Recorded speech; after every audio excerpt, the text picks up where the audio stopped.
আমি বিগত কয়েকদিন ধরে, কয়েক মাস হলো সম্ভবত, তারও বেশি, তারও আগে আমাদের ক্ষুদ্র জাতিগোষ্ঠী যারা আছেন তাদের সম্প্রদায়ের সঙ্গে আমি আমার একটা সম্পর্ক তৈরি হয়েছে।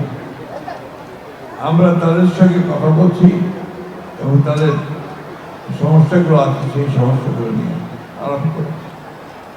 ময়মনসিংহে গেছি, তাদের সমাবেশে আমি অভিভূত হয়েছি তাদের কালচারাল এবং একই সঙ্গে তাদের উৎপাদনের যে মোড তাদের, এরা আমাদের দেশে যারা বাস করেন অত্যন্ত সহজ সরল মানুষ এবং তাদের যাদের তাদের যে সম্প্রদায়, সেই সম্প্রদায়ও কিন্তু আপনার অত্যন্ত স্থায়ী মানুষ।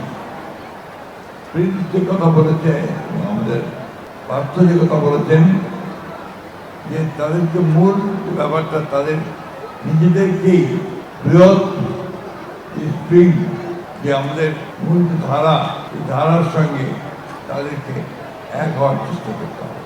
মন মানসিকতা থেকে বাংলাদেশের নাগরিক হিসেবে আপনাদেরকে উঠে দাঁড়াতে হবে। শহীদ প্রেসিডেন্ট জিয়াউর রহমান সেই জন্যই বাংলাদেশের জাতীয়তাবাদকে বাংলাদেশি জাতীয়তাবাদ হিসেবে তিনি চিহ্নিত করেছেন। একটাই উদ্দেশ্য যে শুধু বাঙালি নয়, বাংলাদেশি তাদেরকে রিকগনিশন দেওয়া যে আর যেগুলো আদিবাসী আছেন, জাতিগোষ্ঠী আছেন, তাদেরকেও সেই স্বীকৃতি তিনি দিয়েছেন।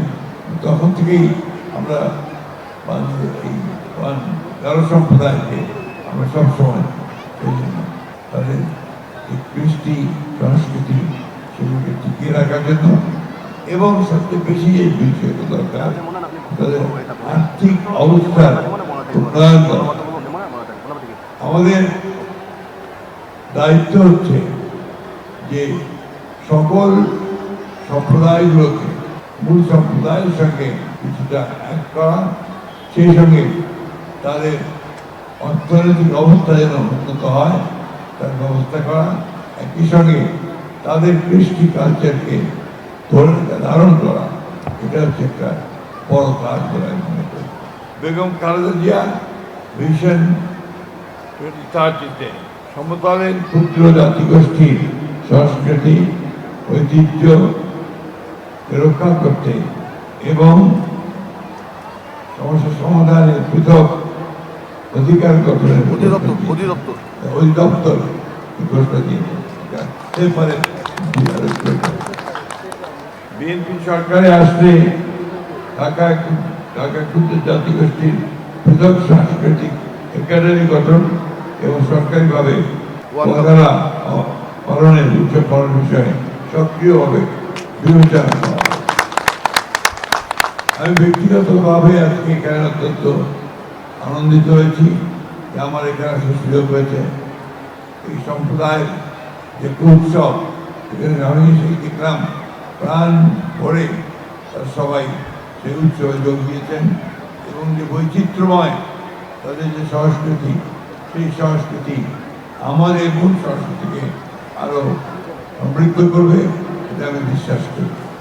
আমাদের দলের ভারপ্রাপ্ত চেয়ারম্যান তিনি 2022 সালে 31 দফা যে ঘোষণা দিয়েছেন, সেখানে খুব পরিষ্কার করে তিনি বলেছেন যে আমরা একটা রেইনবো নেশন তৈরি করব, অর্থাৎ যে নেশনে যে জাতিতে সব সম্প্রদায়গুলো একটা অভিজ্ঞতা সেখানে তাদের অবদান রাখতে সক্ষম হবে।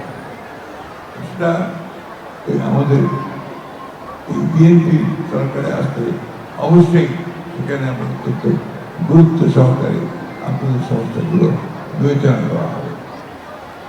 আমি সময় নিতে চাই না, এইটুকু বলতে চাই আপনাদের এখানে এসে আমি অত্যন্ত আনন্দিত হয়েছি। আমি খুব অসুস্থ, তারপরে এসেও কিন্তু আমি আপনাদের এখানে এসে যে কথা দিয়েছি আমি এসেছি এবং আপনাদেরকে বলতে চাই আমি অত্যন্ত আনন্দিত হয়েছি, অভিভূত হয়েছি আপনাদের আত্মীয়তা